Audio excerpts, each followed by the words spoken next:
Hello दोस्तों, आज बहुत ही इम्पोर्टेंट कहानी के माध्यम से आपको बताना चाहूँगा कि किसी ने कहा है कि कुछ कर दिखाओ ऐसा कि दुनिया करना चाहे आपके जैसा। इसी का मिसाल है, एक बच्चा था जो इंटरमीडिएट पास करने के बाद से इंटरमीडिएट जब पास आउट हुआ तो देखो इस कहानी को आप सुनना ज़रूर, क्योंकि ये कहानी कहीं सिर्फ पढ़ने वालों के लिए ही नहीं बल्कि इस पूरी विश्व के प्रत्येक व्यक्ति को जानना चाहिए कि ये कहानी क्या समझाता है, ये कहानी क्या बताता है। तो बात शुरू होती है कि एक इंटरमीडिएट का बच्चा होता है जो इंटरमीडिएट पास करने के बाद से वो अपने पिता से पूछता है कि पिताजी हमें खुश रहने का, दुनिया में हम तो इंटरमीडिएट पढ़ लिए आगे जॉब करेंगे लेकिन हम खुश कैसे रहेंगे, खुश रहने का सीक्रेट क्या है। पिता बहुत आश्चर्यचकित हुए, उन्हें समझ में नहीं आ रहा था कि मैं क्या बताऊं बच्चे को, क्योंकि मैं खुद ही आज तक खुश नहीं रहा। मैं प्रतिदिन पारिवारिक समस्याओं में, बच्चों की समस्याओं में उलझे रहता हूं, कभी ना कभी दुखी रहता ही हूं। तो खुद मैं खुश नहीं रहा, फिर इस बच्चे को क्या बताऊं। तो पिता ने कहा कि देखो यहाँ से जो 5-7-10 किलोमीटर बहुत दूर, 5-7-10 किलोमीटर के नियर अबाउट एक बहुत सी सुंदर सी गुफा बनी हुई है और उस गुफा से चढ़ने के बाद से सबसे ऊपरी सीढ़ी पर जब जाओगे, सबसे ऊपरी मंजिल पर, तो वहाँ एक बहुत ही बुद्धिमान व्यक्ति बैठे हैं। बहुत ही शानदार वहाँ का माहौल है और वह बहुत ही बुद्धिमान हैं जो तुम्हारे पूरे प्रश्नों के जवाब दे देंगे। तो ऐसा करो कि मैं व्यवस्था करता हूँ और तुम जाओ वहाँ उस बुद्धिमान व्यक्ति से इस अपने प्रश्न का आंसर पूछ करके और तब आओ। यह बच्चा थोड़ा सोचा, फिर ये सोचा कि मैं कैसे जाऊं, तो जाने की प्लानिंग किया, जाने की तैयारी किया और निकल गया। सुबह से चलते चलते ये शाम तक पहुंचा। पहुंचने के बाद से शाम तक वहां जब पहुंचा तो देखा कि काफ़ी ज़्यादा वहां भीड़ थी। बहुत सारे लोग, शहर के बड़े बड़े व्यापारी, बड़े बड़े विद्वान, बड़े बड़े बुद्धिमान लोग वहाँ पहुँचे हुए थे। तो ये गया और वहाँ लोगों से पूछा कि यहाँ जो सबसे बुद्धिमान व्यक्ति बैठे हैं, जो सबसे बुद्धिमान हैं, वह कहाँ हैं, मुझे उनसे मिलना है। तो लोगों ने बताया, वहाँ के दरबारियों ने बताया कि देखो आपको उनसे मिलने के लिए यहाँ नंबर लगाना होगा और नंबर जब आपका आएगा तो आप फिर जा कर के मिलोगे। तो बच्चे ने कहा कि मेरा भी नंबर लगा दीजिए। उन लोगों ने इसका नंबर लगाया। नंबर लगाने के बाद से ये काफ़ी वेट किया, 4-5 घंटा के वेट करने के बाद से 4-5 घंटा ये तब तक उस महल की सुंदरता को देखता रहा और पहुँचा। जब उस बुद्धिमान व्यक्ति के पास पहुँचा तो पूछा कि श्रीमान आप ये बता दीजिए कि मैं दुनिया में खुश कैसे रहूँगा, दुनिया में खुश रहने का सीक्रेट क्या है।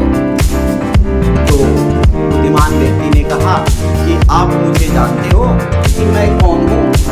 तो बच्चे ने बताया कि नहीं श्रीमान, मैं तो आपको नहीं जानता हूँ कि आप कौन हैं, बस मेरे पिता ने ये बताया कि आप यहाँ चले जाओ, वहाँ जो बैठे हैं वो बहुत बुद्धिमान और बहुत अच्छे व्यक्ति हैं, वह तुम्हारी सारी प्रश्नों के जवाब बता देंगे। तो मैं आया। उसने कहा, बुद्धिमान व्यक्ति ने कहा कि आप ऐसा करो कि पहले मेरी महलों को घूमो, मेरे महल के चारों तरफ की सुंदरता को देखो और देख करके आओ, फिर मैं तुम्हें इस प्रश्न का जवाब बताऊंगा। बच्चे को तो अपने प्रश्न का जवाब लेना था, तो बच्चा तो एकदम बेचैन था कि मुझे इस प्रश्न का जवाब मिल जाए। वह घूमने के लिए तैयार हो गया। ठीक है, मैं इस पूरे महल को घूम करके और तब इसकी सुंदरता को देखते हुए आऊँगा और तब आप मुझे इसका प्रश्न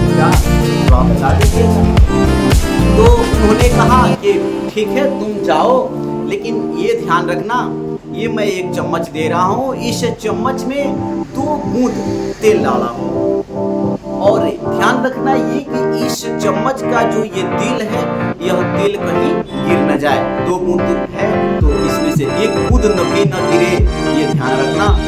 और घूम करके और पूरे माहौल को, सुंदरता को देखते हुए और तब आप आओ, फिर मैं आपको तो बच्ची ने चम्मच के तेल को लिया और चम्मच को लेकर के ऐसे चलते हुए और पूरे महल को घुमा, महल के काफी सुंदरता को देखा, फूल बगीचा इन सबको देखते हुए, और कुछ समय 2-3 घंटा घूमने के बाद ये वापस आया। पूछा कि श्रीमान जी, आपका तो महल बहुत सुंदर है, आपका बगीचा बहुत सुंदर है, आप तो ऐसे ही खुश रहते होंगे, और मुझे इस प्रश्न का जवाब देना चाहिए।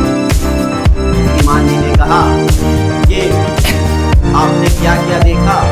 बच्चे ने कहा कि मान लीजिएगा श्रीमान जी, मैंने चम्मच के तेल के को देखते हुए पूरे बगीचा बाग को देखा, हल्की नजरों से देखा, मैंने उस पर ध्यान नहीं दिया कि कौन सी वस्तु क्या है और कहाँ क्या लगाई गई है, क्योंकि मेरा ध्यान जो था वह चम्मच के ऊपर, तेल गिर न जाए।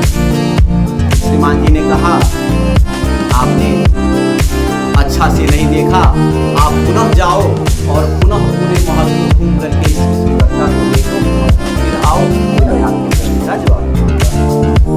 बच्ची ने कहा कि बहुत की बात है कि बाबा जी एक बार घुमा दिए, दोबारा भी घुमाएंगे। बच्चे ने पुनः चम्मच लिया, पुनः उसका जो तेल था वो तेल वाला चम्मच लेकर के और गया तो देखा उनके बागीचा में पेड़े काफ़ी रंग बिरंगे फूल लगी हुई थी, काफ़ी रंग बिरंगे फूल थे जो बहुत ही अच्छे खुशबू वाले थे। उसमें अंदर जाते गया, पुनः थोड़ा अंदर और गया तो और रंग बिरंगे पुष्प लगे हुए थे, और अच्छे अच्छे व्यक्ति वहाँ पहरेदार के रूप में खड़े थे, और अच्छे अच्छे चिड़िया चहचहा रही थी। इस सब को देखते हुए उसने आगे जा रहा था।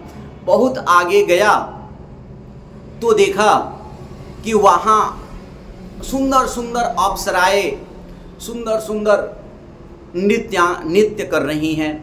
ये बच्चे ने उसे देखा, देखने में इतना लिप्त हो गया कि इसे मालूम ही नहीं चला, और 2 घंटा 3 घंटा के बजाय ये 5-6 घंटा वहाँ रुक गया, और रुक करके पुनः इसको याद आया कि अरे मुझे तो ये देखने को नहीं, मुझे तो जल्दी जाना था, अपने प्रश्न का जवाब लेना था। यह पुनः गया, श्रीमान जी के पास जब पहुँचा तो उनसे पूछा कि अब आप बता दीजिए, मैं दोबारा घूम कर आ गया हूँ।